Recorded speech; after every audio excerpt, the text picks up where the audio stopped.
나시용 에투알 구간 지하철 노선에서 이 사진을 찍었을 것이다. 정말 신기했다.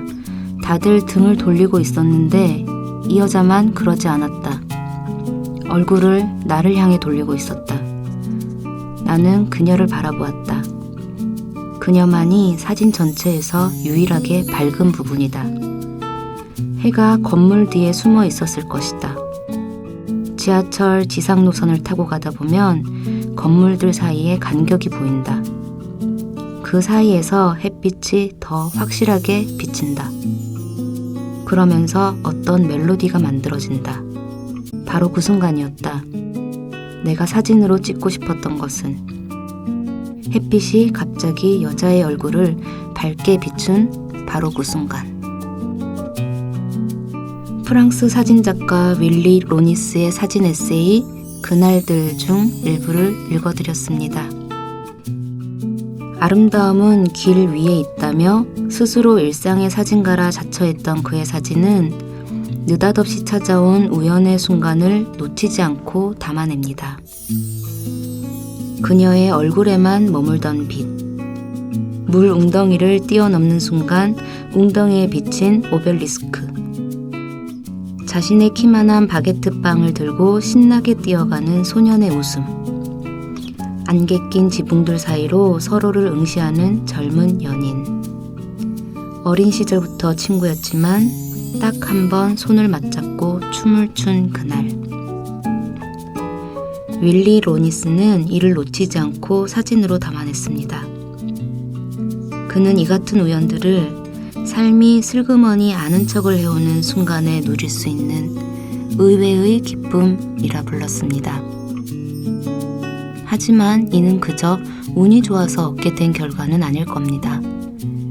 그는 매번 길 위에서 가장 좋은 위치를 찾아 헤맸고 아직 일어나지 않은 것을, 영영 일어나지 않을 수도 있는 것을 기다렸습니다. 때로는 지루하고 슬픔과 좌절의 연속이었을 시간 속에서 불쑥 찾아올 의외의 기쁨. 그 빛이 머무는 정확한 순간을 놓치지 않기 위해 언제라도 누를 수 있게 카메라 셔터에서 손을 떼지 않고 준비하고 있었습니다. 인생이 슬그머니 우연을 가장해 나에게 말을 걸어오는 순간, 선물처럼 받게 될 의외의 기쁨들. 오늘도 우리 놓치지 말아요. 여기는 문학 라디오 문장의 소리입니다.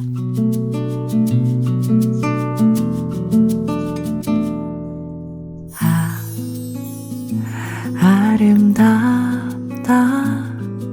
어느새 여름이 도착했구나. 오늘은 또 어떤 핑계로 너에게 만나자 말해볼까. 너는 알까, 내가 널 좋아하는 걸. 사실은 꽤 오래됐지, 처음 만난 날부터. 문학라디오 문장의 소리. 안녕하세요. 문장의 소리 DJ 최진영입니다. 새 책을 낸 작가를 모시고 작품을 둘러싼 다양한 이야기 들어보는 시간, 지금 만나요 시작합니다. 오늘은 정지돈 작가님 모셨습니다. 어서 오세요. 네, 안녕하세요. 네, 반갑습니다. 정지돈 작가님에 대해서 소개를 잠깐 해드릴게요. 2013년 문학가사의 신인문학상에 단편소설 눈먼 부엉이가 당선되면서 데뷔하셨고요. 2015년 젊은작가상 대상, 2016년 문지문학상 수상하셨습니다. 출간하신 책으로는 소설집 내가 싸우듯이, 우리는 다른 사람들의 기억에서 살 것이다, 야간 경비원의 일기, 문학평론집으로 문학의 기쁨을 내셨습니다. 최근에는 짧은 소설 농담을 싫어하는 사람들과 에세이 영화화시를 출간하셨어요. 비슷한 시기에 두 권이 같이 나온 거죠? 네, 거의 뭐 한 몇 주 사이에. 무슨 책이 먼저 나왔나요? 뭐가 먼저 나왔지? 영화 씨가 먼저 나왔던 것 같아요. 네. 그럼 요즘 많이 바쁘시겠네요? 네, 요즘 약간 정신을 잃을 것 같아요. 이 행사들 같은 게 잡히고 인터뷰도 잡히고 막 그렇게. 네. 꼭 근데 책 관련 일은 아닌 것 같고 네. 책 관련 일도 있는데 제가 막 갑자기 어쩌다 보니까 받은 청탁들이나 이런 게 최근에 좀 다 겹치기도 했고 그리고 작은 일들도 제가 좀 거절 못하는 병에 걸렸는지 다 막 하는 바람에 앞으로 계속 겹치실 거예요. 청탁은. 그렇구나. 갑자기. 예, 뭐 지금만 그런 게 아니고 네. 이런 생활이 쭉 이어지시리라 예견을 해봅니다. 감사합니다. 좋은 건가요? 좋은 거겠죠? 네. 오늘은 짧은 소설 농담을 싫어하는 사람들에 대해서 얘기를 나눠볼까 합니다. 이런 짧은 소설 미니픽션이라고도 하는데요. 한 원고지 40매 정도 되는 소설들인데 작가의 말에 쓰신 걸 보면 써보지 않은 형식이라서 부담스러웠는데 쓰다 보니 즐거워졌다라고 쓰셨어요. 짧은 소설의 매력? 뭐가 있을까요? 이게 제가 지금 소설집에 보면은 다 청탁 받은 곳도 다 다르고 분량도 10매짜리부터 한 50매짜리까지 이렇게 있거든요. 근데 그게 분량이 짧다 보니까 특히 한 10매 정도로 짧아지면 제가 전에는 생각 안 했던 것들을 확실히 좀 할 수 있더라고요. 이를테면 좋아하는데 단편 소설이나 보통 일반적인 청탁에서는 네. 할 수가 없는 게 있잖아요. 뭐 이를테면 제가 좋아하는 소설 중에 다닐 하름스라는 러시아 작가의 네. 아넥도트라 그래서 짧은 일화 모음들이 있어요. 뭐냐면 그 다닐 하름스라는 20세기 초반 러시아 작가인데 자기 선배 유명한 작가들 톨스토이나 고골 이런 사람들의 캐릭터를 이용해서 막 약간 유머처럼 일화처럼 엄청 짧게 쓴 글들이 있거든요. 이게 조금 웃긴데 우리나라식으로 치면 체브람 시리즈 같이 그게 근데 톨스토이나 도스토옙스키가 그런 역할로 나오는 거예요. 네. 근데 이제 그런 거 보면서 엄청 재밌었는데 이런 건 쓸 일이 사실은 네. 없잖아요. 마땅히 네. 혼자 쓰지 않는 이상. 네, 네. 근데 이번 소설집에 딱 그런 게 들어있지는 않지만 뭔가 이런 것들 한번 했으면 좋겠다 하는데 그런 청탁이 이어지기 시작했고 뭐 책도 이렇게 어떻게 하게 돼서 그런 걸 써봐야지 그런 마음가짐으로 약간 우화? 뭐 이런 우화는 아닌 것 같아. 꽁트. 뭐 그런 생각을 했습니다. 네, 실제로 이 책에서도 실존 인물을 다룬 소설들이 꽤 있잖아요. 그쵸? 재밌을 것 같네요. 그리고 정지돈 작가님이 워낙에 뭐랄까 좀 지적인 글쓰기라고 저는 표현을 하는데 네, 그쵸. 지적으로 글을 재미있게 정말 위트 있게 쓰시는데 이게 진짜 뭐야 가짜야 뭐야 라고 헷갈리게 그런 글쓰기에는 이런 미니픽션이 좋을 것 같다는 생각도 들어요. 네, 재밌게 이용할 수 있는 지점들이 많았던 것 같아요. 네, 그렇습니다. 그러면 짧은 소설을 쓰면서 뭐 중요하게 생각하는 지점이랄까 이런 거 있으신가요? 아까 뭐 그런 꽁트 이런 것도 얘기하기도 했었는데 그런 것도 했어요. 그러니까 쓰면서 이제 그때마다 몇 가지 시도를 했었는데 근데 잘 안 돼서 버리기도 하고 어차피 근데 쓰는데 시간이 많이 안 걸려서 시도하기에 조금 더 마음이 편하더라고요. 이를테면 그런 거 있잖아요. 밀란 쿤데라가 단편은 한정된 공간에서 하나의 사건을 가지고 얘기하는 거고 장편은 인물을 가지고 그 인물이 여러 사건의 삶이나 여기서 쭉 거치면서 하는 거다. 뭐 이런 식으로 이렇게 기준을 나눴는데 그 기준을 반대로 적용을 시켜 보기도 했어요. 이를테면 10매, 20매인데 거의 일생에 가까운 여러 사건을 다뤄보자. 그래서 보면은 막 제가 쓴 여기 단편 중에 엎치락뒤치락 하는 되게 10매인데 진짜 간략하게 스케치하듯이 네. 묘사하고 엎치락뒤치락 하는 그런 소설이 있거든요. 네. 그런 거를 쓰는 게 되게 재밌더라고요. 그걸 반대로 적용하는. 왜냐하면 그것도 사실은 레퍼런스가 있는데 애니 프루라는 미국 작가인데 그 브로큰백 마운틴 그거의 원작자로 많이 알려진 소설가. 네. 그분이 직업 이력이라는 단편 소설을 썼는데 엄청 짧아요. 엄청 짧은데 약간 그런 거 있잖아요. 약전 같은 거. 짧은 전기. 엄청 건조하게 꼭 양력처럼 누구누구는 뭐 이때 태어났고 뭐 했는데 그때 뭐 아버지는 뭐 죽었고 무슨 일을 시작했다. 뭐 이런 식으로 그냥 쭉 전개되는 소설인데 그렇게 재밌을 것 같아요. 너무 재밌어요. 진짜. 네. 그래서 와 이런 거 쓰고 싶다? 그런 생각을 좀 했었거든요. 그래서 정확히 그런 걸 썼는지 모르겠는데 그런 시도도 해보고 뭐 그랬습니다. 쓰시기도 되게 즐겁게 쓰신 것 같은데 이 농담을 싫어하는 사람들이란 책은 정말 읽기의 즐거움을 한껏 주는 책이었어요. 모든 너무 감사해요. 편편을 재미있게 마치 놀이기구를 타고 있는 것처럼 재미있게 읽었거든요. 편편을. 그래서 계속 이 책에 대해서 얘기를 하겠지만 여러분 이 책 많이 사주세요. 진짜 너무 최고의 덕담이네요. 네, 감사합니다. 많이 사서 읽어주세요. 짧은 분량이라고는 하지만 정지돈 작가님 특유의 개성을 충분히 느낄 수 있는 책인데요. 실제 인물이 서술이 연결되고 역사적 사건에 대한 기술로도 이어지고 그런 독특한 형식을 이 소설들에서도 찾아볼 수 있습니다. 그래서인지 작가님 소설을 어렵다고 말씀하시는 분들도 있으시죠? 그렇죠. 네, 어떠세요? 그런 얘기 들으면? 그냥 슬프죠. 그런 거 있잖아요. 되게 단순하게는 저희 어머니가 뭐 그런 말씀 많이 하시는데 네. 외국 이름 좀 그만 쓰라고. 외국인데 왜 이렇게 나오냐. 사람들이 러시아 소설 같은 거 볼 때 그 이름 때문에 엄청 골머리라 네. 했잖아요. 그냥 그것 때문에 읽기도 싫어하고.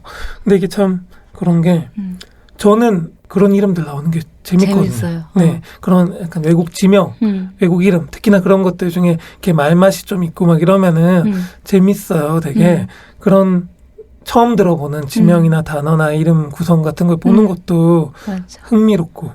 근데 이제 그런 거부터 딱 벽에 부딪히시니까 참 슬프죠. 주인공 이름을 외울 수가 없으니까. 근데 그만큼 매니아층이 단단하신 것 같아요. 그쵸? 아직 잘 모르겠어요. 좀 매니아층이 딱 있으신 것 같은데 혹시 이 농담을 싫어하는 사람들에 대한 독자 반응 같은 거 들으신 거 있으신가요? 그쵸. 독자 반응 또 안 찾아볼 수 없죠. 네. 요즘 같은 시대에. 그쵸?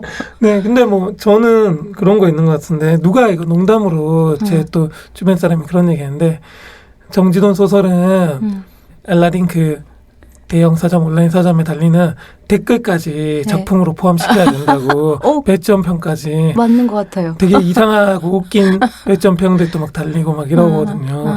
다 아까 방금 말씀하신 되게 한 줌의 매니아 내지는 지인도 아마 섞여 있을 거예요. 전 또 정확히 누군지 모르겠는데 그런 분들의 그런 댓글 평점이 있는데 그 평점 사이로 진짜 독자분들의 평점이 가끔 별 1개 재미없다, 번역투다 뭐 이런 식의 이야기 같은 것들로. 근데 번역투가 왜 나쁜 거예요? 그게 참 네.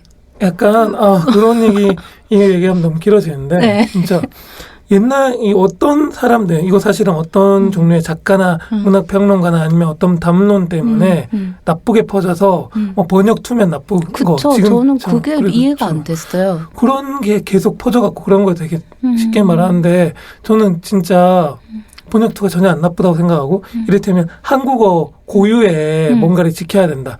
이것도 되게 이상한 것 같아요. 한국어 자체가 고유의 뭔가가 있질 않았는데 사실은 그 언어가 풍부해지고 건강해지고 재밌어지려면 이 외국의 언어들과 이런 맞아. 것들이 막 들어오면서 섞이고 언어의 모양 같은 것도 달라지고 점점 그래야지 진짜 흥미로워진다고 생각을 하거든요. 제가 좋아하는 뭐 인용을 또 하자면 백남준이 그런 했던 얘기 중에 하나가 프랑스랑 독일 얘기하면서 프랑스어가 그렇게 대단하다고 하는데 프랑스어는 오히려 갈수록 쇠락의 길을 걷고 프랑스 미술도 그렇고 예술이 쇠락의 길을 20세기 중반 이후에 걷고 독일은 되게 번영하는 이유가 예술이나 이런 것들이 잘 되는 이유 중에 하나가 그런 얘기 하거든요. 언어의 폐쇄성? 프랑스 사람들은 자기 언어를 너무 소중하고 사랑하게 생각해서 너무 가둬두는 데 비해서 독일어는 하루에도 신조어가 수십 개씩 계속 생긴다고. 그게 되게 중요하다 막 그런 얘기하면서 한국어는 더 오염되어야 된다 막 이런 식의 이야기를 해요. 저는 그게 참 맞는 말 같아요. 다양해지는 거죠. 풍성해지고. 네, 맞아요. 진짜로. 네. 하지만 네, 그것과 그렇죠. 별개로 또 제 소설은 딱히 번역투도 아닌데 번역투인 것도 있죠. 약간 섞여 있긴 한데. 뭐 낯설면 그렇게 얘기하는 것도 있는 것 같아요. 낯설어서. 예. 그렇지만 재밌습니다, 여러분. 이 책은. 제목이 농담을 싫어하는 사람들이지만 이 책에 실린 소설들은 농담 같은 이야기이긴 한데 뼈 있는 농담 같기도 하고 그렇습니다. 제목은 어떻게 정하시게 된 거예요? 제목은 그냥 진짜 그냥 떠올랐어요. 아, 농담을 싫어하는 사람들. 네, 이게 떠올리고 난 뒤에 나중에 그냥 이렇게 질문을 종종 들으니까 왜 했냐 이렇게 들어서 근데 생각해보면 예전에 제가 썼던 소설이나 아니면 뭐 에세이나 비평에 가까운 글들에서 그런 얘기를 종종 들었거든요. 이렇게까지 농담을 할 필요가 있냐? 뭐 가볍다? 진지하지 않다. 진정성이 안 느껴진다. 뭐 이런 얘기를 들었었던 기억이 있는데 참 저분들은 농담을 싫어하는구나 그런 생각 그리고 농담이라는 거나 그런 것들의 가치와 이렇게 진정성이나 뭐 소위 말하는 이런 거 진지함을 반대로 보는구나 되게 이상하다는 생각을 했는데 그게 갑자기 떠올랐을 수도 있는 것 같아요. 여기 있는 소설들 정리한 거 쭉 보면서 네. 이게 그 농담을 싫어하는 사람이 있고 농담을 진지하게 받아들이는 사람이 있잖아요. 네. 그래서 농담이라고 했는데 너무 정색하고 이렇게 진담처럼 받아들여서 그런 곤란함도 저는 좀 느껴지고 그랬거든요. 예. 그것도 되게 중요한 지점. 저는 사실 그리고 그런 농담을 좀 좋아해요. 농담인지 진담인지 알 수 없는. 네. 그게 여기선 표현하기 뼈 있는 농담이라고 할 수도 있는데 저는 그래도 그 두 가지 갈래로 제목을 봤어요. 농담을 싫어하는 걸까? 아니면 농담을 어려워하는 걸까? 약간 이런 느낌으로도 봤습니다. 맞아요. 그런 것도 그리고 생각했던 것 같아요. 얘기했던 것 중에 이 소설에 보면 등장하는 인물들은 농담을 하고 있지 않은데 주인공들은 이를테면 농담이 아니라 진지한데 그거 밖에서 보면 이 상황이 다 농담 같은 이상한 그 아이러니 같은 게 맞아. 있더라고요. 맞아. 그래갖고 이 농담을 싫어하는 사람들은 소설 속 주인공들이다. 뭐 이런 농담도 하고. 맞아요. 그랬었네요. 맞아요. 그들은 진지해. 맞아요. 지금 또 느꼈네요. 이 책에는 모두 18편의 소설이 실려 있는데요. 윤예지 일러스트레이터의 그림이 같이 실려 있어요. 소설을 읽고 그림을 그려주신 건가요? 네, 맞습니다. 가장 좋았던 그림 있으시다면? 근데 이게 어쨌든 윤혜지 작가님이 되게 그림이 거의 한 컷 내지는 두 컷이어야 돼서 네. 거의 한 컷이죠. 그냥 두 장에 걸쳐서 두 페이지에 걸쳐서 들어간 거 있긴 하지만 네. 한 컷 안에 이 소설의 거의 모든 뉘앙스나 이런 거를 표현해 주려고 네. 노력을 하셨고 그게 되게 잘 된 게 많더라고요. 그래갖고 사실 마음에 드는데 제가 좋았던 거는 프랑크 한젤이라고 그 나치 장교 네. 영화를 사랑하는 나치 장교를 그린 게 있어요. 네네. 얼굴이 이렇게 없는 거 같아요. 맞아요. 네네. 얼굴 없는 눈만 이렇게 딱 있고 맞아요. 그 초상화 같이. 어. 네, 그게 있는데 이 그림이에요. 네, 지금 최진영 작가님이 그림을 펼쳤습니다. 펼치셨습니다. 네. 이게 보이는 라디오가 아니라. 그렇죠. 네, 저 이 그림이 되게 이 소설이 약간 조금 더 길이가 있는데, 근데 그 소설의 핵심을 잘 표현한 것 같다는 생각을 했었어요. 네, 맞아요. 이 그림이 전해주는 또 이야기 같은 게 느껴져서 저도 좋았고 저 이거 소설 읽으면서 얼굴 없는 눈을 검색을 해봤거든요. 네. 그러니까 실제로 있는 영화. 맞아요. 굉장히 그 명작이라고 해야 되나? 고전이라고 해야 되나? 네, 고전 중에 하나죠. 네, 보고 싶더라고요, 정말. 네. 네, 그리고 되게 뭐랄까 지금 이런 소재가 나와도 전혀 촌스럽지 않겠다라는 느낌의 영화였어요. 맞습니다. 또 진짜 저도. 이야기가 새길로 그림 얘기가 나와서 근데 표지 그림은 지하 신글자의 수기라는 그 소설에 실린 그림이에요. 책에 실린 소설 중에 가장 긴 소설 같은데 그 그림 자체는 화려한 케이크 위에 결혼식을 올리는 다양한 모습의 커플들이 있고 케이크 맨 밑에는 이제 묻혀 있는 사람들이 있습니다. 소설 내용은 비혼이 법으로 금지되어 있어서 결혼을 하지 않으면 도망자로 살게 되는 내용의 소설이에요. 되게 재미있으면서 섬뜩하기도 했고 그랬는데 랍스터라는 영화도 약간 그런 랍스터가 아마 그쵸. 그쵸. 네.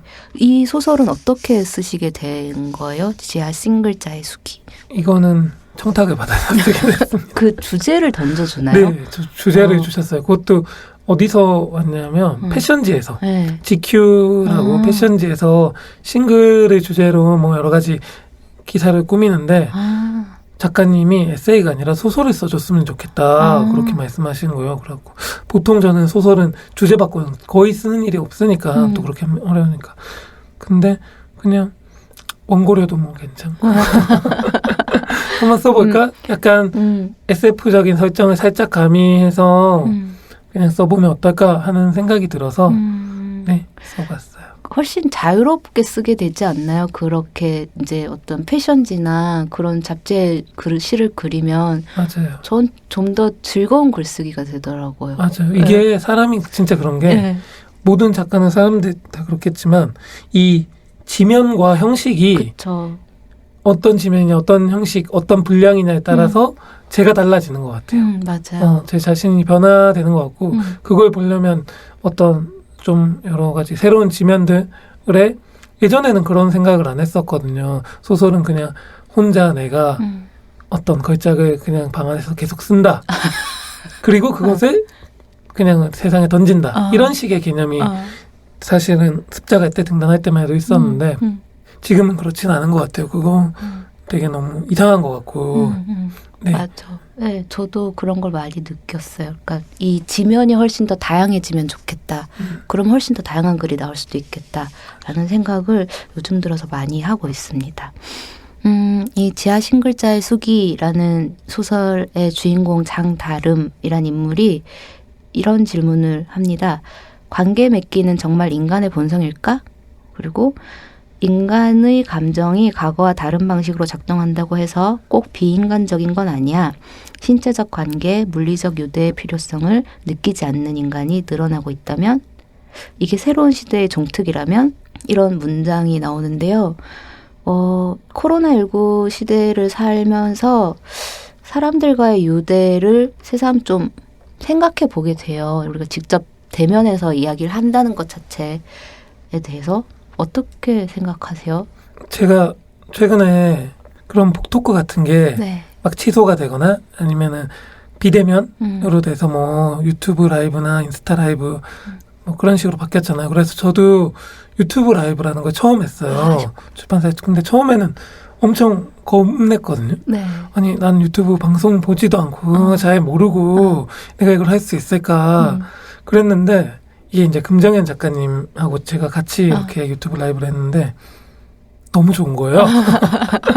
왜냐하면 이게 대면이라는 거 말이 물리적 대면이지 사실 북토크는 저는 이 무대에 있는 있죠. 셈이고 사람들은 관객석에 있는데 제가 무슨 말을 하면 웃고 반응해 주실 때도 있지만 대부분 속마음을 알 수가 없잖아요. 지켜보고 있는. 그렇죠. 눈을 이렇게 뜨고 그리고 이렇게 질문하거나 얘기를 하면 어렵잖아요. 사실 말하기고 어떻게 말하겠어요. 저도 진짜 발표 같은 거 정말 못했었으니까. 그래서 질문도 못하고 말하기도 어려워서 가만히 있는 사람들이 유튜브를 하니까 실시간 댓글을 막 엄청 쓰시는 거예요. 이게 다 자기 뭐 가명이거나 익명이거나 실명이라도 알 수 없으니까 거기에 뭐 말할 때마다 막 꼭 그 만화 같은 거 보면 머리에 말풍선 뜨듯이 생각들을 툭툭툭 계속 던지시는 거예요. 농담도 막 계속 하시고 저한테. 그래서 너무 재밌다. 이것이 진정한 소통이구나.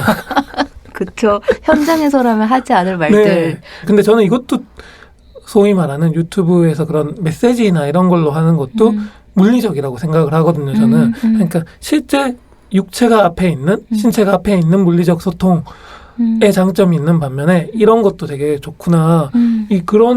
사실 이거는 뭐 회사 다닐 때도 비슷한 얘기일 수 있는데 꼭 다 일반화할 수는 없지만 제 선배 세대랑 후배 아래 세대 윗 세대랑 약간 나뉘는 것 중에 하나가 저 같은 경우는 메일로 뭔가를 하는 게 진짜 편하거든요. 그렇죠. 만나서 얘기하거나 뭐 전화로 하거나 이런 것보다 메일로 하는 게 그냥 편해요. 네, 맞아요. 근데 막 또 선배들은 아니 어떻게 그걸 메일로 다 하냐 만나서 뭐 하자 왜 굳이 왜 만나지 약간 이런 생각 같은 걸 많이 했었거든요. 맞아.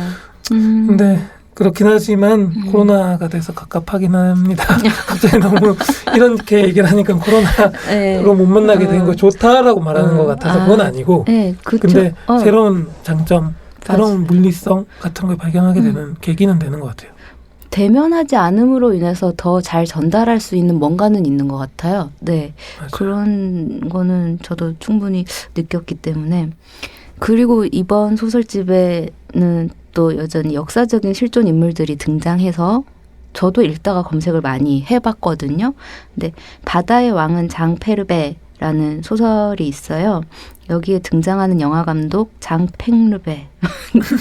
장팽르베는 생소한 인물인데 애정을 많이 갖고 있는 인물인가요? 아니요.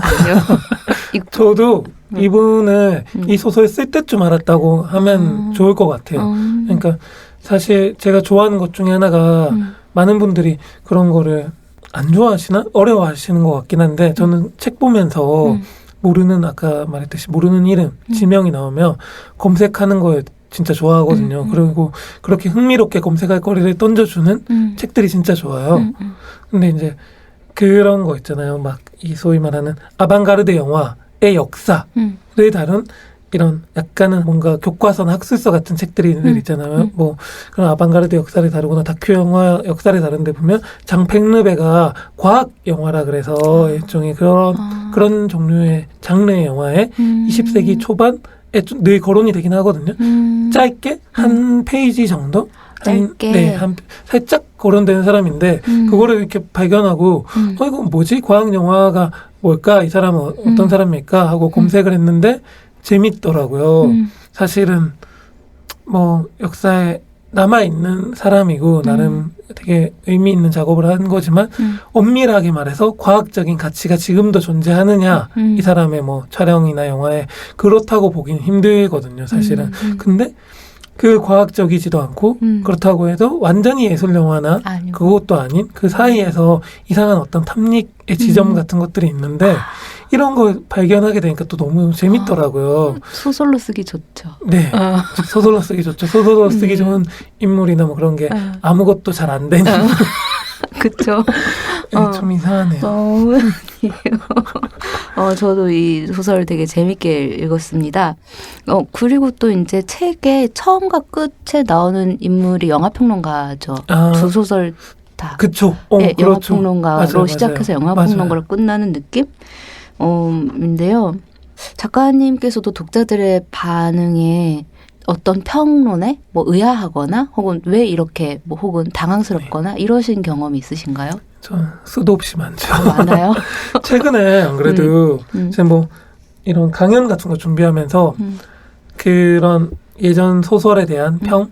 근데 예전에 나온 책은 아니고 그 문학동네에서 주는 젊은 작가상 있잖아요. 그거에 건축이냐 혁명이냐 그게 10주년 기념판이 나왔는데 건축이냐 혁명이냐가 2015년에 받았는데 18년인가 뭐 19년인가 10주년 기념판이 나오고 거기에 건축이냐 혁명이냐라는 대단편이 또 실려서 근데 그거는 뭐 딱히 그 책에 대한 평은 안 받거든요. 근데 그 책이 사람들이 이제 그렇게 모여있는 걸 좋아하니까 엔솔로지 작품집을 많이 구매를 하시는 것 같더라고요. 그래갖고 그냥 강연 준비하면서 궁금해서 한번 그 평을 찾아봤어요. 열으셨구나. 네, 판도라의 상자를 진짜 딱 봤는데 정말 과장 안 보태고 정지돈 소설 빼고 다 재밌다. 아파. 정지돈 소설은 못 읽겠다. 정지돈 소설은 읽다가 포기했다. 하지만 김혜란 작가님 소설은 너무 좋다. 네, 김혜란 사사님 작가님 소설은 좋죠. 네. 근데 아무튼 뭐 그런 평들을 쫙 보면서 정말 외로우셨겠다. 네, 제 팔자죠. 근데 그만큼 또 마니아층도 많다는 말씀, 네, 한 줌이긴 하지만 드리고 싶습니다. 정말 저는 이렇게 뭐랄까 다르게 쓰는 작가님들 뵈면 너무 좋기도 하고 신기하기도 하고 부럽기도 하고 그렇거든요. 정지돈 작가님도 저한테 그런 작가님 중에 한 분이신데 저는 부러워요. 저는 쓸 수 없는 글쓰기를 하시기 때문에. 저도 최진영 작가님이 쓰는 글을 쓸 수 없어요. 우리 다른 글을 쓰긴 하지만 네. 그래서 저는 되게 부러워하거든요. 네, 저 그렇다는 말씀 꼭 드리고 싶습니다. 감사합니다.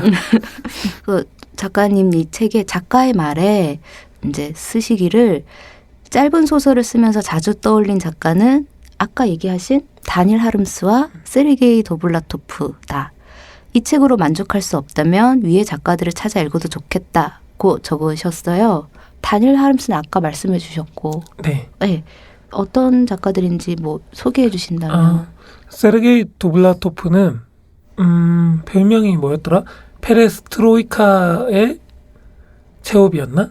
그러니까 단편 소설, 좀 짧은 소설을 위주로 쓰는데 장편도 짧은 소설도 에피소드가 모여서 이제 장편이 되거나 약간 그런 느낌이고 자전적인 느낌도 좀 있는데 유머러스한 작가예요. 근데 좀 씁쓸한 유머 네. 같은 것들을 구사하는 작가인데 이제 뭐 20세기 중반 이후에 체홉이다 이런 별명도 있고 살아있을 때 근데 러시아에서는 결국은 이 작가도 그때 당시에 뭐라 그래야 될까요? 정치적으로 작품이 금지당해서 결국은 이민을 갔죠. 망명에 가까운 이민을 가서 미국에서 뉴욕에서 살다가 이제 생을 마쳤는데 뉴욕에서 살면서도 러시아어로 계속 작품을 냈고 그때 90년대 거의 죽을 때가 다 돼서야 되게 이제 유명한 작가, 좀 많은 독자들이 즐겁게 읽는 작가가 되기도 했었고 했던 작가인데 그냥 생활 속에서 묻어나는 어떤 유머나 인물들을 그리는 방식이 있거든요. 이 사람이 네. 인물을 엄청 웃기게 그리는데 네.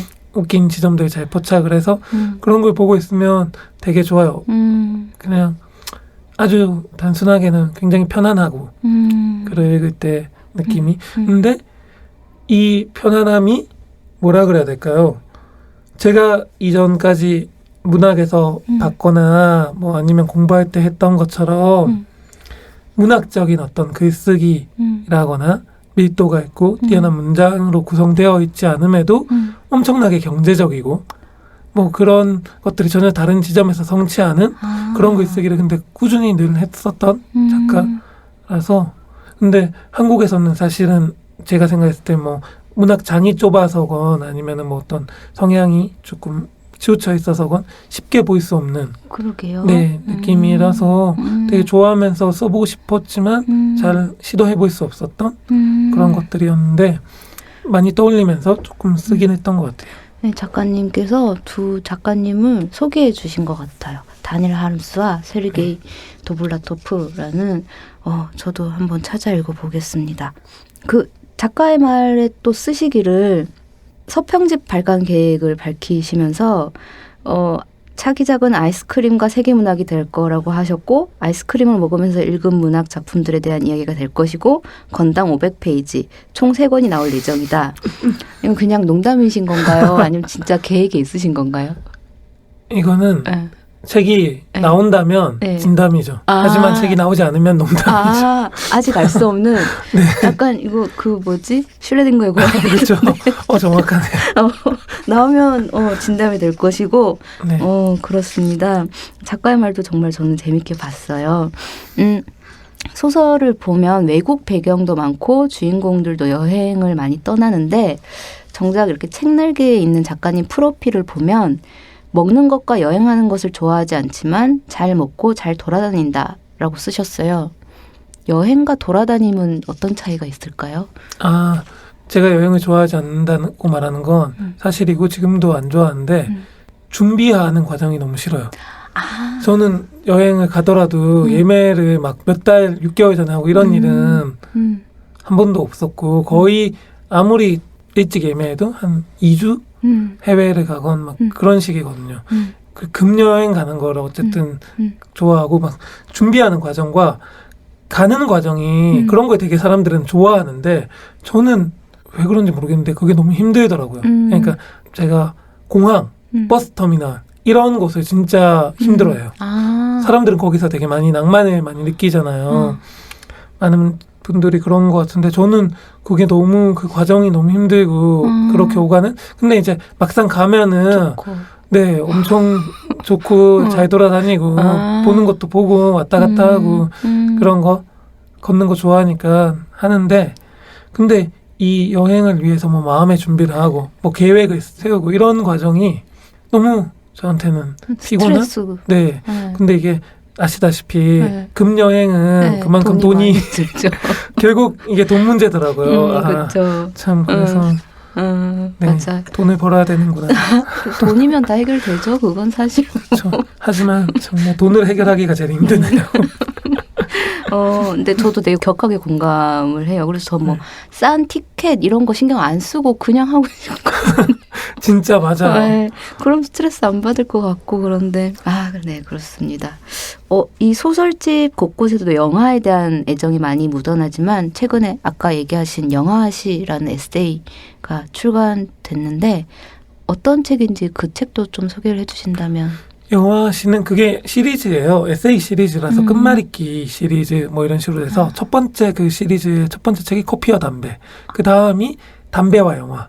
그 다음이 영화와 시인데 제가 이제 영화와 시를 쓰게 된 거죠. 네. 그래서 키워드를 작가들이 골라서 쓰는 거고 제가 어쩌다 보니 제가 영화 시를 쓰겠다 이게 아니라 그 수십 개 정도 되는 키워드 중에서 고르게 이렇게 편집 기획하신 분이 했는데 어쩌다 보니까 영화 시가 됐고 둘 다 근데 뭐 제가 한때 빠졌던 지금도 뭐 좋아하긴 하지만 그런 장르였고 근데 이번에 깨달은 건 그 책을 읽어보신 분들은 알겠지만 처음에는 영화랑 시에 대한 이야기를 하면 되겠다 했는데 제가 정말 어떤 작품에 대해서 작품의 그 내적 내용이라던가 그 작품 자체에 대한 이야기를 하는 건 굉장히 무능하구나 하는 사실을 깨달았어요. 그래서 그런 이야기는 정말 거의 없거나 되게 짧아요. 그 이야기를 하는데 되게 무능하다는 건 하기가 너무 힘들다. 잘 하고 싶지 않고 즐겁지 않구나. 그게 억지로 해야 되는구나. 그냥 그것을 둘러싼 이야기들, 나의 경험들, 뭐 아니면 차라리 맥락들, 제 맥락이 아니더라도 그 작품을 둘러싼 맥락들을 얘기하는 게 훨씬 즐겁지, 뭐 이 작품의 내용을 해석하고 막 분석해서 뭐 좋다, 나쁘다, 잘 됐다, 안 됐다, 이걸 얘기하는 일이 어떤 방향이 됐건 굉장히 괴롭고 즐겁지 않다, 할 의미도 못 느끼겠다, 이런 생각을 새삼 깨닫게 해주는? 네. 그래서 작가님 저기 소설에 나오는 평론가들이 그렇게 불행한가요? 갑자기 그 생각이 드네요. 그들도 그거를 좋아하진 않았던 것 같아요. 그러게요. 그걸 좋아하는 분들이 또 있을 텐데 참. 네, 그러게요. 네. 그러면 이번에는 네. 내가 가장 사랑하는 문장들 해보겠습니다. 작가가 작품에서 직접 골라오신 문장을 직접 낭독해 주시는 시간인데요. 어떤 부분 낭독해 주실 건가요? 제가 읽을 작품은 마지막에 실린 그리고 세상은 영화가 되었다 고요.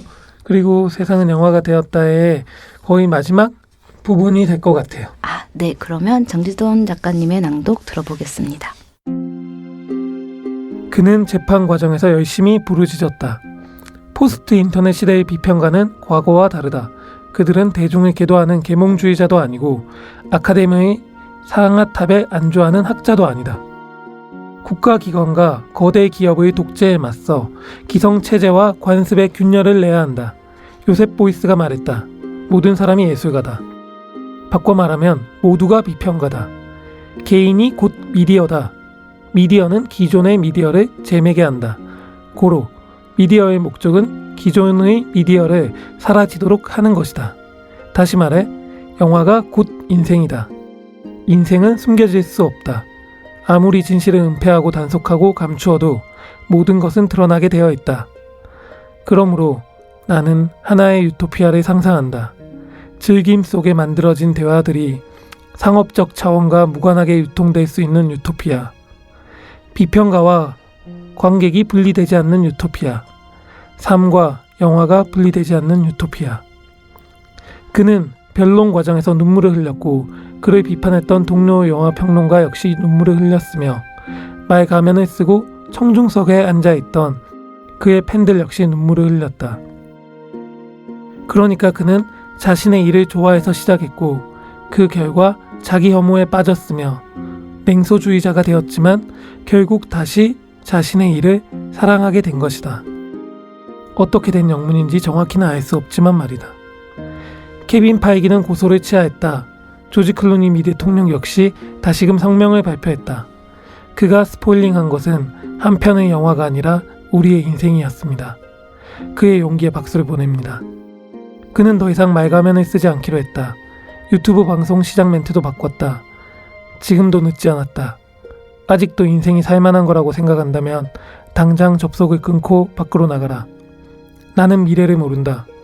영화가 어떻게 끝나는지를 말하려는 게 아니다. 어떻게 시작될 것인지를 말하는 것이다. 이제 접속을 끊으면 진짜 인생을 보여주겠다.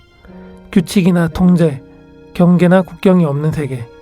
모든 것이 가능한 세계를. 그 다음에 어떻게 할지는 당신의 선택에 맡기겠다. 감사합니다. 네, 감사합니다. 무슨 선언문 하나를 들은 것 같아요. 네, 이 문장을 골라주신 이유가 있으신가요? 네, 뭐 소설집의 마지막이기도 하고 제가 쓰면서 되게 그냥 즐거웠던 문장이에요. 웃기기도 하고 비장하기도 하고 비장해요. 네, 진심이기도 하고 농담이기도 한가? 그렇기도 하고 여기에는 또 인용이랑 패러디도 막 섞여 있거든요. 그래서 그것들이 그리고 되게 좀 자연스럽게 흘러나와서 쓰면서 좀 즐거웠던? 그쵸. 막 비장하게 듣고 있는데 대통령이 조지콜라라 그런 거 다시 현실로 돌아갔다가 그쵸. 그런 재미가 있었습니다. 여러분 저기 농담을 싫어하는 사람들에는 이런 어떤 유머와 그리고 뼈 있는 농담들 그리고 가볍지만은 않은 얘기들 그런 지적 호기심을 막 건드리는 이야기들 많이 들어있으니까 여러분들 많이 사랑해주세요.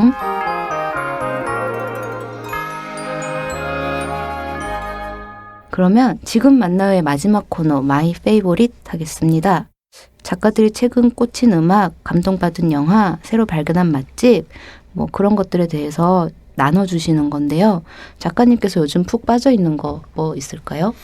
이거 안 그래도 고민을 좀 했는데 네. 제가 사실 빠져있는 게 별로 없고 그나마 빠져있는 게 있는데 약간 말하기 기티 플레저 같은 거라서 네. 네, 그래도 기티 플레저는 넷플릭스에 네. 요즘 최근에 근데 끝났어요. 네. 마이클 조던 다큐멘터리가 있습니다. 이게 나름 화제의 다큐멘터리더라고요. The Last Dance라고 해서 마이클 조던이 시카고 불스에서 있었던 마지막 해에 뭐 그거를 담은 다큐멘터리인데 네. 근데 그거를 왜 길티 플레저예요? 네, 기티 플레저죠. 뭐. 이게 보면은 참 많은 생각이 들더라고요. 너무 이게 진짜 재밌는데 정말 재밌고 잘 만들었는데 너무 미국적이고 정말 미국적인 그 어떤 자유주의적이고 노력과 피와 땀 교과서구나. 뭐 그런 것들이 막 섞여 있고 보다 보면 약간 우습기도 하고 근데 막 깨닫게 해주는 분도 많고 마이클 조던은 정말 나쁜 놈이다 이런 생각도 했다가도 뭐 그런 생각이 들거든요. 그리고 연출도 가끔 엄청 싼티나고 그런 거 있잖아요. 막 하나도 안 비장하고 안 긴박한데 막 그런 되게 비장한 음악이랑 이런 걸로 다큐멘터리를 되게 그렇게 몰고 가는 그런 게 있어갖고 아 진짜 저게 뭐야 이러면서 또 그 참 이상한 그 스포츠가 또 주는 그게 있잖아요. 엄청난 맞아. 드라마나 에너지가 있잖아요. 시사점도 또 있더라고요. 그래서 그거 되게 재밌게 봤어요. 보고 싶네요. 네, 재미있어요. 그 네. 최근에 박솔매 작가, 네. 저랑 지인인 박솔매 작가도 여기 빠져갖고 같이 이렇게 네. 길티 플레저를 네. 저도 한번 찾아보도록 하겠습니다. 오늘 시간이 너무 짧게 느껴질 만큼 대화를 더 나누고 싶은데 저희가 시간 때문에 시간이 짧네요. 진짜. 네. 혹시 마지막으로 남기고 싶으신 말씀 있으신가요? 아니요, 뭐 특별히 없고 네, 문장의 소리 많이 들어주세요. 네, 감사합니다. 여러분, 정지돈 작가님의 농담을 싫어하는 사람들 그리고 영화시 많이 많이 사서 읽어주세요. 네, 오늘 나와주셔서 감사합니다. 네, 감사합니다. 네, 저는 정지돈 작가님 보내드리고 2부 작가들의 수상한 취미생활에서 뵙겠습니다.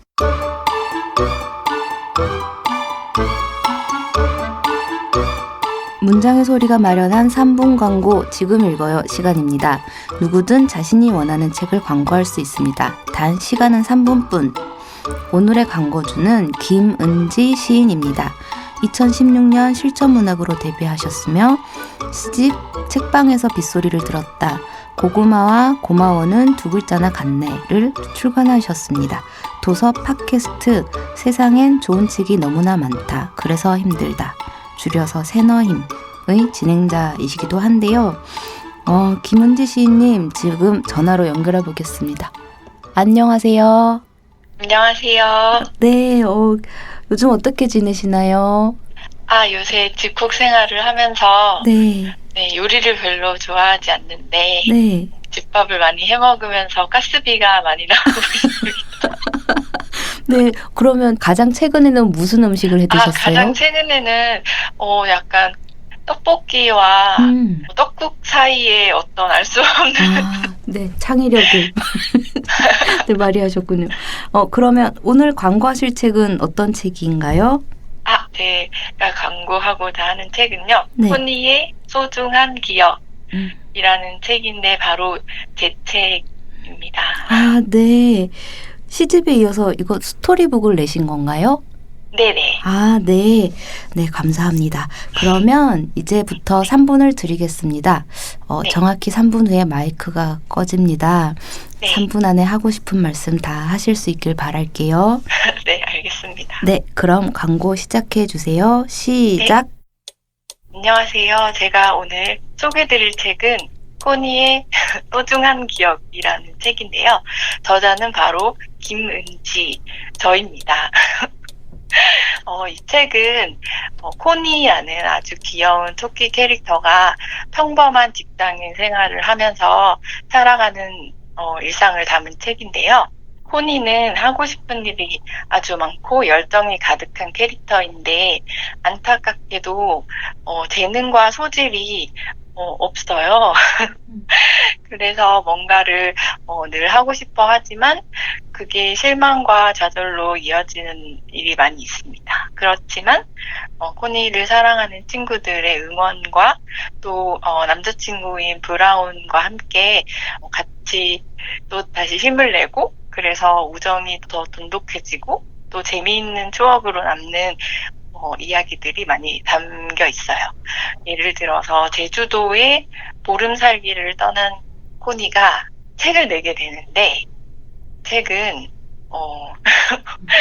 바로 일출일기라는 책이에요. 근데 이 책이 채 완성되지 못했지만 친구들이 코니를 위해서 이렇게 저자 응원회 같은 작은 파티를 열어주기도 하고 그래서 아주 사랑스러운 에피소드들이 가득한 책입니다. 근데 이 책은 코로나의 안타까운 유행과 함께 출간이 되는 바람에 많은 준비되어 있던 행사가 다 취소되고 그래서 많은 독자님을 만나지 못하고 있는데 그래도 이렇게 일반 직장인들, 평범한 우리들이 살아가는 이야기들을 읽으면서 힘을 낼 수 있는 책이기 때문에 어떤 귀여움 충전이나 아니면 잠시 기분 좋은 시간이 필요하신 분들에게 추천드리고 싶은 책입니다. 그리고 이 책은 5권의 다른 책들이랑 같이 시리즈로 나온 건데요.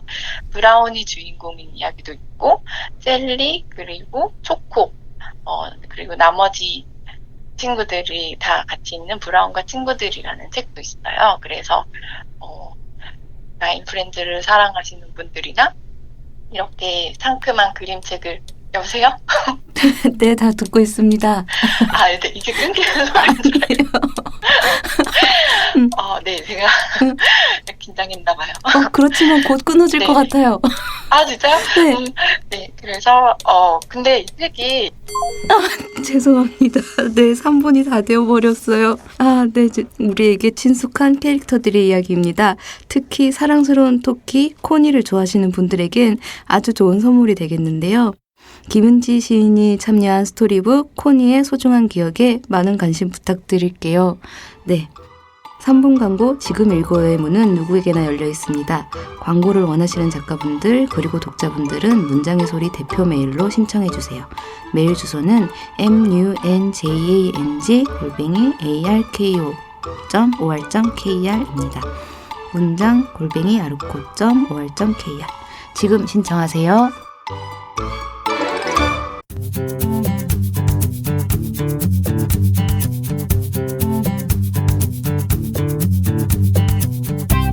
문장의 소리 2부 작가들의 수상한 취미생활 본업인 글쓰기 외에 전문가 못지않은 방대한 지식을 자랑하는 작가들의 취미생활에 대해 이야기 나눠보고 있는데요. 오늘 만나볼 수상한 취미는 요리입니다. 김태선 문학평론가님 모셨습니다. 안녕하세요. 안녕하세요. 문학평론을 쓰고 있는 김태선이라고 합니다. 반갑습니다. 반갑습니다. 그러면 김태선 문학평론가님 소개를 먼저 해드릴게요. 2011년 세계일보 신춘문예에 문학평론이 당선되어 데뷔하셨고요. 304 낭독회 일꾼으로 활약하고 계십니다. 또 김수영 시인의 후예들이라고 할 수 있는 8명의 문학인들과 함께 쓴 책 세계의 가장 비참한 사람이 되리라를 출간하셨습니다. 요즘은 어떻게 지내고 계세요? 요즘은 지금 제가 논문을 이제 곧 제출해야 될 시기가 얼마 남지 않아서 되게 바쁘시겠네요, 그러면. 정신적으로는 네. 바쁘고 몸은 게으르고 그런 상황입니다. 네. 논문을 제출하셔야 되는 이 기분박한 상황에 와주셔서 감사합니다. 아닙니다. 세계의 가장 비참한 사람이 되리라. 이 책은 어떤 책이에요? 이 책은 2018년 김수영 50주기 때 기념사업의 일환으로 만들어진 책 중에 하나인데요. 그 당시에 김수영 평전이라든가 그동안 김수영의 생애에 대해서 잘못 알려졌던 사실들을 바로잡고 그리고 이 책은 그 김수영이 머물렀던 공간, 지역을 중심으로 한 김수영의 생애를 다시 쓴 책이에요. 가령 만주라든가 일본에서 하숙했던 곳 등을 돌아다니면서 취재해서 쓴 책이죠. 네. 정성이 많이 들어간 책이네요. 오늘은 요리라는 취미로 모셨어요. 저희 문장의 소리 스태프분 중에 한 분이 말씀해 주셨는데 그 연희문학창작촌에 같이 계셨는데 그때 머물고 있는 작가들을 위해서 맛있는 요리를 해주셨다고 그 기억나시나요? 어렴풋이 기억이 나는 것 같아요. 벌써 5년쯤 시간이 지나서요. 네. 네. 그때 아마 처음 요리를 나누게 된 계기가 처음에 작가들 처음 인사하는 자리에서 포트럭 방식으로 각자 요리를 준비해 와서 나누는 시간이 있었는데 그때 제가 파스타를 준비해 간 것을 계기로 해서 뭐 부대찌개 같은 것도 만든 적 있었고 그리고 뭐 계란말이라든가 이것저것 여러 가지 음식을 그 공동 주방에서. 네. 그때 파스타는 어떤 파스타였던지. 그때는 재료가 입주한 지 얼마 되지 않은 시기라서 재료를 많이 준비를 하지 못했어요. 그래서 물론 제가 좋아하는 것이기도 한데 알리올리오를 만들었는데 그런데 그때 면을 링귀네라고 일반 스파게티 면보다는 좀 납작하고 조금 더 빠른 시간에 익혀야 되고 조금 더 부드러운 식감인 면을 사용했는데 그때 처음 사용해 보았어요. 그 당시에. 그래서 조금 간이 싱겁고 너무 부드러워져서 저는 개인적으로는 처음 만들었을 때는 좀 실패했다라는 느낌이 들긴 했었는데 그래도 좋아해 주신 분들도 계셔서 다행이라고 생각했었습니다. 요리를 하신 분은 실패했다고 생각했지만 다들 맛있게 먹었다는 이야기. 그럼 요리는 언제부터 즐겨 하시게 된 거예요? 사실 저도 이걸 생각을 해봤는데요. 딱히 기억나는 시점이 있지가 않아요. 아마 제가 어렸을 때부터 부모님이 맞벌이를 하셨는데 가끔씩 제가 스스로 끼니를 챙겨 먹어야 되던 시기가 있었어요. 그렇게 조금씩 하다 보니까 이것저것 하게 되지 않았나? 그리고 제가 아버지를 닮아서 입이 좀 까탈스러운 저주받은 입이에요. 그래서 미각이 뛰어나다. 미각이 뛰어나진 않고요. 조금 유별난 편이라서요. 그래서 저 자신의 입맛에 맞는 제가 스스로 먹고 싶은 것을 만들고자 왜냐하면 제가 어머니의 음식에 만족하지 못했기 때문에 그래서 이것저것 하다 보니까 이렇게 된 것 같습니다. 그럼 요리에도 여러 가지 종류가 있는데 거칠게 한식, 양식, 뭐 중식, 분식 뭐 이런 식으로 나눴을 때 어느 쪽을 좋아하시는 편이세요? 제가 주로 즐겨 만든 요리는 조금 전에도 파스타 말씀드렸는데 아무래도 이탈리아 쪽인 것 같아요. 파스타 특히. 네, 그걸 가장 즐겨 만들고 혹시 그럼 피자도 직접 구우신 적 있으신가요? 아니요, 피자는 스스로 도우까지 만들어서 구워본 적은 없고요. 네. 뭐 또띠아 같은 걸 이용해서 아무래도 저는 아직 부모님이랑 같이 사는데 그런 환경에서 제가 원하는 음식을 만들기에는 다소 여러 가지 제약 조건이 있어서 뭐 간편하게 만들 수 있는 그런 종류의 음식을 위주로 만들고 있어요. 그 밖에도 계란 요리를 좋아해서 계란으로 할 수 있는 거는 웬만한 건 거의 섭렵을 해본 것 같아요. 아, 계란으로 해서 가장 맛있는 음식은 어떤 거예요? 제 스스로 만족하는 건 일단 일본식 계란말이. 아, 그 한국식 계란말이는 뭐 파라든가 좀 약간 채소를 많이 넣어서 계란 반죽을 푼 다음에 한꺼번에 말잖아요. 네. 일본식 계란말이는 찌유라고 일본식 간장에 가다랑어라든가 다시마라든가 맛술을 넣어서 조린 것을 베이스로 해서 하는 게 있는데 맛술이 들어가요. 네. 계란말이 계란찜에도 맛술을 넣으면은 계란의 비릿함도 잡아주고 감칠맛이 조금 더 살아나요. 그런 것들을 이용해서 조금 팬을 한번 달군 다음에 조금 한 김 식히고 약한 불에 반죽을 처음 넣었다가 여기서부터는 굉장히 쉬워요. 어렵다고 생각하면 어려운 건데 계란을 휘적휘적 저어서 한쪽으로 몰아주고 네. 그다음부터 반죽을 조금씩 나눠 부으면서 그게 한쪽으로 계속 뭉쳐줘요. 그다음 마지막에만 잘 말면 되거든요. 아, 그럼 이제 폭신폭신하고 그리고 수분기도 가득하고 약간 단맛이 조금 있는 그런 부드러울 것 같아요. 네, 부드러워. 네, 먹어보고 배가 꼬르륵거리는. 그렇다면 문학계의 백종원, 김태선 평론가님의 요리 사랑이 어느 정도인지 알아보기 위해서 질문 몇 가지를 준비했습니다. 제가 읽어드리는 내용을 잘 들으시고 yes 또는 no로 대답해 주시면 됩니다. 시작할게요. 유명 맛집에 가는 것보다는 내가 직접 요리한 음식이 더 맛있다. 예스? yes. 요리가 글쓰기보다 즐거워 식당을 낼까 고민한 적이 있다. 노. 맛있는 음식을 먹으면 어떤 재료가 들어갔는지 분석한다. 예스. 같은 재료여도 내가 요리하면 확실히 다르다. 예스. 문학적인 재능도 요리도 타고나는 것이라고 생각한다. 네, 그렇습니다. 그러면 이제부터 yes or no로 대답하신 내용을 살펴볼게요. 네. 일단 오늘은 어떤 음식 직접 해드시고 오셨어요? 사실 제가 요새 체중을 좀 감량해야 될 것 같다는 느낌이 들어서 한동안 점심 때는 닭가슴살을 네. 먹으면서 지냈는데 이틀 전에 질문지를 받아보고 나서는 안 그래도 뭔가 만들어 먹어야겠다는 느낌이 들어서 네. 만들어 먹고 왔어요. 사실 어제도 저녁에 까르보나라를 만들어 먹었는데 오늘도 재료가 마땅한 게 없어서 오늘은 알리올리오에 그 새우, 네. 냉동 새우가 집에 있어서 그거를 넣어서 만들어서 먹고 왔습니다. 그리고 지금 제가 파스타를 좋아하니까 바질을 키우고 있거든요. 아, 비키우시. 바질이 굉장히 쉽게 잘 자라는 편이라서 방채도도 잘 자라기 때문에 그런 것들을 넣어서 만들어 먹고 왔어요. 아, 네, 파스타를 드시고 오셨군요. 그러면 작품 평가를 하듯이 요리 실력을 혹시 자신의 요리를 평가해 주실 수 있으신가요?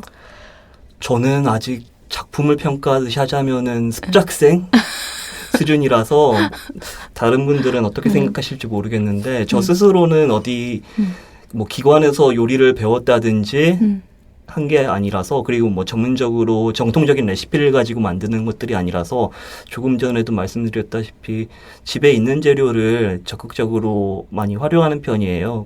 그 파스타를 즐겨 만들고 좋아하는 이유 중에 하나가 그것이기도 한데요. 냉장고에 있는 재료라면 어느 것이든지 넣어서 다양한 맛을 낼 수가 있거든요. 가령 버섯이 있으면 가령 저는 표고버섯 넣는 걸 좋아하는데 그 알리올리오 베이스에다가 표고버섯만 넣어도 굉장히 풍미가 달라지는. 저 버섯 너무 좋아해요. 네. 그렇죠. 네. 버섯 맛있어요. 네. 그리고 최근에는 속미양 버섯이라는 걸 발견했어요. 그 표고버섯하고 비슷한데 거기에 송이를 약간 섞은 느낌? 그러니까 사각 모양 부분은 표고버섯이랑 비슷하고 기둥 부분은 약간 송이랑 질감이 비슷한데 향미도 좋고 그리고 사각 부분하고 기둥 부분이 식감이 달라서 씹는 재미도 있었고요. 그런 것들을 넣어서 만들어 보기도 하고 그리고 뭐 토마토를 이용해서 많이 만들어 보기도 하고 아까 조금 전에 말씀드렸던 까르보나라 같은 경우에는 크림 소스를 이용한 게 아니고 베이컨을 올리브유에 볶아낸 다음에 면을 넣어서 볶고 한 김 식힌 다음에 치즈 가루를 듬뿍 얹지. 이때는 저 같은 경우는 페코리노 로마노라는 치즈가 있는데 그게 좀 쿰쿰한 냄새가 많이 나는 편이에요. 양젓으로 만들어서. 그걸 넣으면 풍미가 많이 살아서 그걸 넣고 후추를 많이 넣어야 돼요. 그 다음에 적당히 식었을 때 계란 노른자를 넣어서 섞어주면 이게 제가 어디서 듣기로는 베이컨 대신에 구안치알레라는 돼지 볼살로 만든 햄이 있는데 그런 재료를 쓰면 정통 이탈리안 레시피라고는 하는데 그거는 우리나라에서 구하기가 어려우니까 베이컨을 대신 많이 이용하는데 그런 것도 맛있어요. 꾸덕꾸덕하고 느낌이. 뭔가 너무 그러니까 레벨이 저같이 소스를 사서 뿌려서 하는 방식이 아니고 소스를 직접 만드시는 것이네요. 아니요. 저도 소스를 많이 사서 이용하기도 해요. 가령 얼마 전에는 어머니랑 같이 저녁에 파스타를 만들어 먹으려고 마트에서 해물팩을 팔더라고요. 네, 네. 파스타에 넣을 수 있는.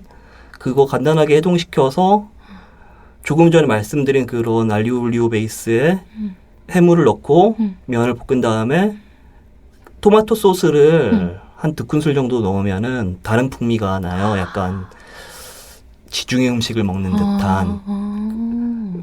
그때는 애써서 토마토를 숙성시킨 다음에 소스를 만들 수는 없잖아요. 뭐 토마토, 홀토마토 통조림을 써도 좋고요. 그때는. 아, 해물의 풍미가 확 살 것 같아요. 참 상상하고 있었어요. 그렇게 이제 요리를 하시면 주위의 반응은 또 어떠신지 말씀해 주실 수 있나요? 어머니의 사실, 반응. 네. 주위의 반응이라고 하면 되게 어머니의 반응인데 저희 아버지는 또 입맛이 보수적인 편이라서 제가 해드리는 이상한 요리들은 별로 좋아하시지 않기 때문에 대신에 어머니 같은 경우에는 입맛에 관대한 편인데다가 본인이 직접 음식을 하지 않으면 굉장히 좋아하시기 때문에 항상 해드리면 맛있다고는 하세요. 근데 이게 진심인지 아닌지는 저는 알 수는 없어요. 일단 제 입맛에는 괜찮은 편인데 어머니가 과연 정말 좋아서 맛있어서 맛있다고 하시는 건지 아니면은 음식을 안 해도 돼서 맛있다고 하시는 것인지. 그럴 때 얼마나 남기는지를 보면 답이 나오지 않나요? 남기지 않으시죠? 남기진 않으세요. 그럼 진짜 맛있는 거죠. 근데 저희 어머니 세대 분들이 그렇듯이 음식을 잘 안 남기시기 때문에. 남기면 안 된다. 네. 그래도 막 설명만 들어도 너무 지금 맛있을 것 같아요. 침이 고이고 있어요. 요리를 좋아하다 보면 뭐 예쁜 그릇이나 조리 기구에도 관심을 갖게 되죠. 저 같은 경우에는 관심은 많이 갖게 되는데 막상 드물게 사는 편인 것 같아요. 그래도 최근에는 치즈 그레이터를 굉장히 멋지게 생긴 거를 할인해서 파는 걸 발견해서 충동적으로 구매한 적이 있어요. 치즈 그레이터, 치즈 가는 걸 말하는 건데요. 아무래도 그런 게 있으면 조금 뭔가 파인 레스토랑에서 먹는 듯한 느낌이 드니까요. 그런 기구들을 쓰면요. 그리고 제가 요리를 가끔 사진을 찍어서 SNS에 올리곤 하는데요. 얼마 전에 박시아 씨를 만날 일이 있었는데 그분께서 예쁜 파스타를 담을 수 있는 그릇을 선물해 주신 적이 있어서 감청색 빛깔이 도는 독특한 모양의 볼이었는데 그래서 굉장히 감사한 마음에 잘 쓰고 있습니다. 그런 거 있으면 더 많이 자주 해 먹게 되지 않나요? 그렇죠. 네, 뭔가를 사면 그걸 이용하기 위해서 또 요리를 하게 되고 그런 것 같아요. 뭐 된장국이나 김치찌개 같은 자주 해 먹는 음식도 손맛에 따라 다 달라질 수 있는데 평론가님만의 특별한 레시피 있으시면 특별한 레시피라고 할 수는 없을 것 같아요. 김치찌개 같은 경우에는 제 한 가지 신념 비슷한 게 있는데 오래 끓여야 돼요. 그렇죠. 약한 불에. 네. 미역국 이런 거. 네네. 모든 찌개류가 그렇듯이 끓이면 끓일수록 깊은 맛이 우러나고 맞아. 그리고 채소가 부드러워지고 제가 즐겨 만들었던 요새는 더워서 잘 안 만들긴 하지만 즐겨 만들었던 음식 중에 부대찌개랑 비슷한 것 중에 존슨탕이라고 이름 붙여진 게 있어요. 부대찌개랑 거의 비슷한데요. 김치 대신에 양배추를 넣는 거예요. 그리고 고춧가루라든가 간장 이런 것들로 색깔과 양념을 하고요. 그것도 양배추가 흐물흐물해질 때까지 깊이 끓이면은 달달할 것 네, 같아요. 달달하고 또 가볍고 음. 분명히 여기엔 햄이 들어갔는데 건강해지는 듯한 느낌이 드는 이상한 기분이 드는 음식이에요. 네, 양배추도 맛있거든요, 네. 사실. 또 해먹어 봐야겠어요, 네. 그런 거. 그러니까 요리라는 게 번거롭기도 하지만 이렇게 재료를 볶고 썰고 끓이고 정성스럽게 음식을 만드는 과정 자체가 또 좋기도 하잖아요. 힐링이 되고. 네. 요리의 매력이란 거를 한마디로 하자면 뭐 어떻게 할 수 있을까요? 가장 큰 매력이라면 우선은 나가지 않고서도 내가 원하는 음식을 먹을 수 있다는 것.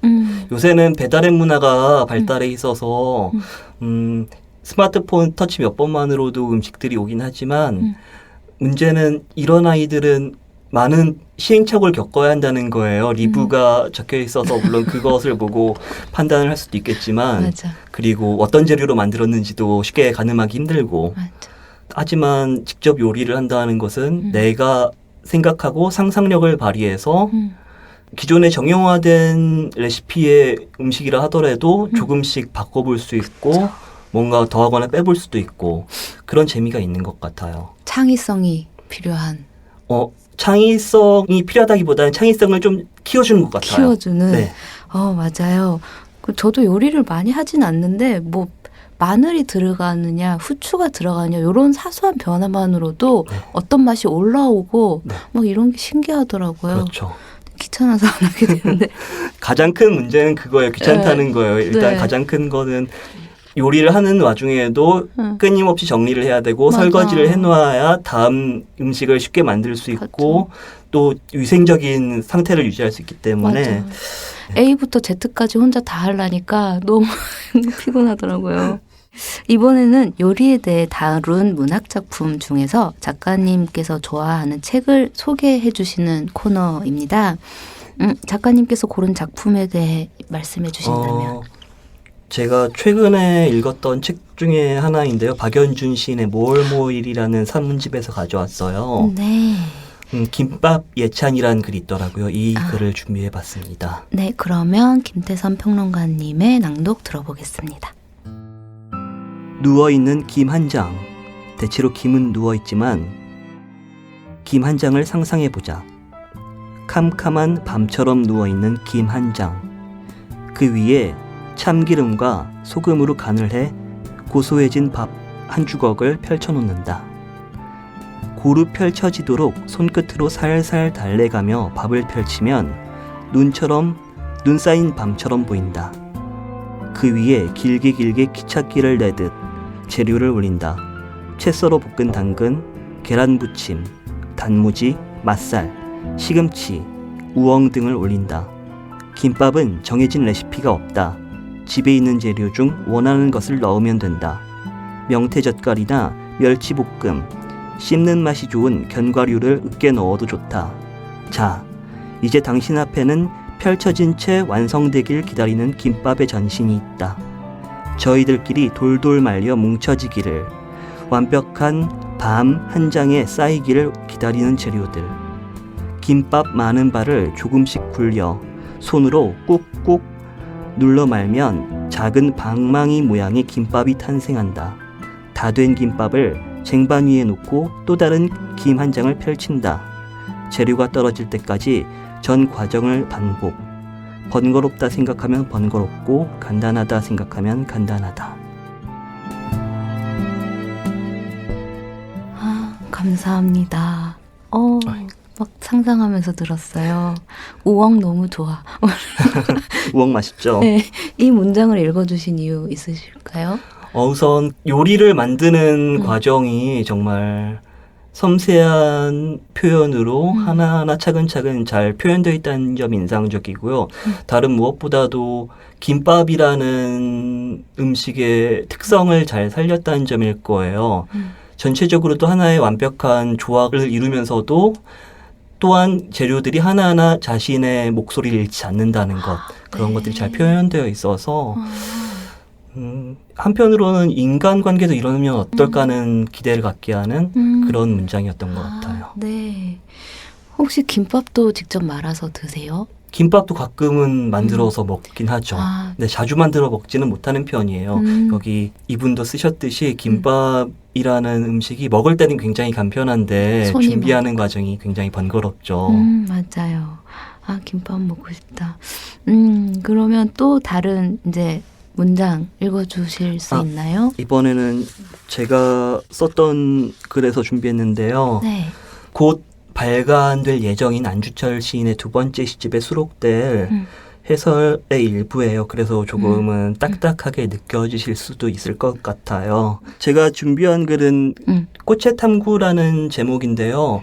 이 글은 음식을 만드는 과정에 대한 이야기는 아니지만 밥을 먹는다는 게 어떤 의미를 갖고 있는지 그에 대해서 쓴 글이라서 이걸 읽어도 좋지 않을까 하는 생각에서 가져와 봤습니다. 네, 그러면 김태선 평론가님의 낭독 들어보겠습니다. 밥을 먹는 일은 단순히 섭식 활동의 의미만을 지니지 않는다. 밥을 먹는 일은 나의 몸에 타자를 들어오도록 하는 일이다. 식사를 할 때 나의 몸에 들어오는 타자는 나가 섭취하는 음식이기도 하지만 또한 함께 밥을 나누는 사람의 존재이기도 하다. 밥을 먹는 일 역시 서로의 존재를 나누는 소통의 움직임이자 서로가 서로에게 영향을 끼치고 서로의 존재가 되어가는 일이다. 안주철의 시에서 밥을 먹는 일, 그리고 식탐과 식욕에 관해 노래하는 모습을 우리는 자주 만나게 된다. 분리되고 고립된 유한성을 넘어서려는 움직임은 그렇게 밥을 먹는 일로도 나타난다. 그렇게 밥을 먹는 일, 그리고 식욕과 식탐은 또한 삶의 의지가 또한 꺾이지 않았음을 이르는 기호이기도 하다. 다음은 안주철 시인이 쓴 아이가 아이를 들고의 일부를 읽어보겠습니다. 팽목항에 가서 밥을 먹은 적이 있다. 목포 신항에서 밥을 먹은 적이 있다. 산 사람과 먹은 것인지, 죽은 사람과 먹은 것인지, 아이와 먹은 것인지, 부모와 먹은 것인지, 내가 먹은 것인지, 당신이 먹은 것인지 모른다. 감사합니다. 감사합니다. 아, 네. 이 문장을 읽어주신 이유는? 안주철 시인의 문장이요? 네. 다음에 이어지는 글이기도 하지만 시인이 그 팽목항에 가서 밥을 먹은 체험에 관해서 쓴 것 같아요. 근데 이 밥을 먹는다는 게 제가 그래서도 썼듯이 단순히 어떤 영양분을 몸 안에 들이기 위한 일뿐만이 아니고 우리가 식구라는 말이 있듯이 식구라는 말은 밥을 함께 먹는 사이를 일컫는 것이기도 하지만 서로의 삶을 나누는 서로의 삶을 소통하는 그리고 서로의 존재를 공유하는 그러한 의미를 담고 있잖아요. 이렇게 팽목항에 가서 밥을 먹는다는 체험만으로도 세월호라는 안타까운 사건에 관해 다시 한번 생각해보게 하고 그 슬픔에 참여해보려고 노력하는 그리고 그에 관해 뭔가 느낌이라든가 생각을 나눠보려고 하는 노력들이 담겨 있는 것 같아서 네, 좋았던 것 같아요. 네, 감사합니다. 요즘은 아무래도 코로나19 때문에 식당에서 외식하기도 어렵고 더위 때문에 입맛을 잃은 분들도 있는데 그런 분들을 위한 뭐 특별한 요리 추천해 주실 수 있나요? 요새 토마토가 제철이라서 값싸게 많이 나오고 있거든요. 제가 오래전에 어디선가 책에서 레시피를 본 건데 이 요리의 이름을 정확하게 알고 있지 못하는 것 같더라고요. 자주 만들어 먹는 편인데도 불구하고. 그래서 토마토 샐러드라고 대충 이름을 붙여봤는데요. 토마토 마리네이드랑 되게 비슷해요. 마리네이드라는 건 약간 식초라든가 올리브유, 소금 이런 거에 절이는 걸 말하는 건데 이거는 토마토를 얇게 슬라이스해서 썰어서 준비한 다음에 토마토 1개 정도라면은 양파가 야구공만한 거 4분의 1 크기를 다져서 거기에 소금과 설탕 그리고 식초를 섞어요. 후추를 넣고 그리고 집에 재료가 있다면은 향채가 있으면 좋은데요. 가령 바질이라든가 파슬리 혹은 뭐 고수가 있다면 고수를 넣어도 좋고요. 이런 것들을 버무려서 그 슬라이스한 토마토 사이사이에 그 아이들을 넣어서 먹으면은 굉장히 이국적인 맛이 나고 김치 대용으로도 잘 먹을 수 있는 것 같아요. 제가 조금 전에 닭가슴살을 요새 먹고 있다고 말씀드렸는데 같이 먹으면은 굉장히 잘 어울리다고 생각을 해서 자주 먹는 편이거든요. 얘기만 들어도 너무 건강해지는 기분이에요. 근데 설탕이 들어가서 조금 대체 감미료도 있으니까 그런 네. 것들을 넣으셔도 되긴 하는데 꿀을 넣어도 되죠. 꿀을 넣어도 되긴 할 텐데 조금 더 묽어질 것 같아요. 네. 근데 그럼에도 어차피 토마토에 수분이 많으니까 괜찮을 것 같습니다. 그리고 좀 슬라이스해서 먹는 게 좀 한 입 크기로 먹기 불편하잖아요. 그럴 때는 이제 토마토를 약간 큼직하게 다져서 그 아이들 섞어서 먹으면은 간편하게 먹을 수 있어요. 토마토 살사 비슷한 느낌으로. 빵에 올려 먹어도 네, 맛있겠다. 맞아요. 빵에 올려 먹어도 좋고 네. 비스킷에 올려 먹어도 좋고 네. 다른 재료랑 같이 빵에 샌드위치처럼 해서 먹어도 좋고요. 네, 또 해보고 싶은 요리를 소개해 주셨어요. 그러면 앞으로 활동 계획 또 말씀해 주신다면. 앞으로 활동 계획은 일단은 지금 준비하고 있는 논문을 진도가 많이 못 나가서 잘 나가는 게 제 목표 중에 하나고요. 그리고 최근에 그 젊은 작가들하고 뭔가 인터넷 공간에서 뭔가 만들게 될 것 같아요. 지금 내일 처음 그분들과 만나서 이야기를 나누는 자리라 구체적으로 어떤 활동이 될지는 저도 알 수 없어서 말씀을 드리기는 힘들 것 같고요. 나중에 언젠가 빠른 기회에 아마 선보이게 될 것 같습니다. 네. 일단 그러면 논문 잘 마무리하시길 바라고 그 젊은 친구들과 함께 하실 작업도 정말 즐거운 작업이 되길 바라겠습니다. 감사합니다. 끝으로 나에게 요리란 땡땡이다. 뭐 이거 정해 주실 수 있을까요? 네, 생각을 해봤는데 네. 나에게 요리란 도전이다. 사실 제가 도전을 잘하는 편은 못 돼요. 내성적인 성격이기도 하고 그런데요. 근데 요리에서만큼은 다양한 시도를 해보는 것 같아요. 그런 과정에서 실패를 해보기도 하고 성공을 해서 기쁜 경우도 있는데 가령 최근에 도전했던 요리 중에 하나가 청경채 볶음이거든요. 굴소스랑 간장 이런 것들로 청경채를 살짝 데친 다음에 볶아내는 요리인데 중국풍의 요리예요. 마지막에 녹말물을 풀어서 농도를 맞추고 왜냐하면 청경채에서 수분이 많이 나기 때문에 저는 별로 기대 안 했는데 굉장히 맛있게 나오더라고요. 뭐 취향에 따라서 새우를 넣어도 좋고 다진 고기를 넣어도 좋고 아까 말씀드렸던 그 속미양버섯하고 넣어봤는데 굉장히 궁합이 잘 맞더라고요. 버섯하고 볶아서 만들면 네 좋았던 경험이었습니다. 도전했는데 성공하신. 그 케이스는 성공이었습니다. 네. 오늘 정말 풍부한 요리들을 많이 말씀해 주셔서 오늘 저녁은 정말 맛있게 먹을 수 있을 것 같아요. 그리고 저 그 토마토 샐러드 꼭 해보겠습니다. 오늘 문장의 소리 작가들이 수상한 취미생활 코너에 참여해 주셨는데 어떠셨어요? 저는 어떤 이야기를 할 수 있을지 굉장히 고민하고 긴장하면서 왔는데요. 뜻밖에도 굉장히 편안하고 재미있는 시간을 갖게 됐던 것 같아서 네. 최진영 소설가님의 말솜씨에 감탄하면서 저 말만 들어도 건강해진 기분이에요. 그 요리들이. 네. 정말 오늘 나와주셔서 감사합니다. 네, 감사합니다. 문장의 소리 이제 마칠 시간입니다. 지금까지 연출 박소란, 구성작가 정선임, 방수진, 저는 최진영이었습니다. 일주일 잘 보내시고 다음 주에 다시 만나요. 감사합니다.